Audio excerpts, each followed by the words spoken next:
Students for Students was a charity. It was set up by students, although obviously there's 2 staff members as well, which are part of the board. And essentially it was all about trying to raise money via student initiatives to basically try and support any student that may need some more help in trying to engage their education. And it can be a whole host of things, one example I've always had is, let's say a child's boiler's gone broken and the family doesn't have enough to, support that. And so, they don't want to come into school because they think they might smell or whatever. Well, we'll buy them the boiler. It really goes down to the basics like that. It's in each individual case that we look at as a board and basically try and support them. But it's all the money raised by students and it goes back to the students themselves of Bayside. We're always trying to keep it fresh, keep students engaged in what's happening, and ultimately, really give back to the community, because that's what it's all about, and making students realise of how lucky some of us are, and that unfortunately we're not all as lucky, and what can we do to give back as a community. The aim of the fair is basically to raise extra money for the SEN department. And yes, so children and the LSAs create ornaments to sell in the fair. The whole point of this is, one, to raise the extra money for the department, but 2, it's to have the students going through a process by which they're doing something creative, and then they sell it on the day. They'll see the whole process from them creating something to eventually money being made out of that thing.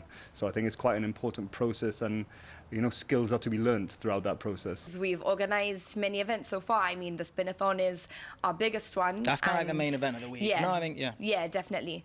And that's just kind of assigning different people to help, and the teachers and students to spin. We've also had visitors in today, like special guests, kind of. So that's Who's been out there now, by the way? Who are the special guests are out there now? Out there we have the GST, but we had the GSLP ministers come earlier as well.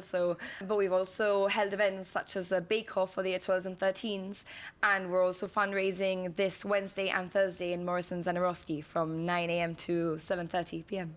So we'll get on to the Christmas concert on Wednesday. Yep. It's song and dance. Yeah, so we start preparing for this quite early on, about September time. The kids choose the songs themselves, vetted by us, obviously. But they have a really big part to play in choosing what songs we're going to play. And we rehearse every week, and then it starts getting a bit more intense as we get towards the concert. Wednesday is our public performance, Wednesday the 18th. Yeah. 7:30 is when it starts. The doors open at 7.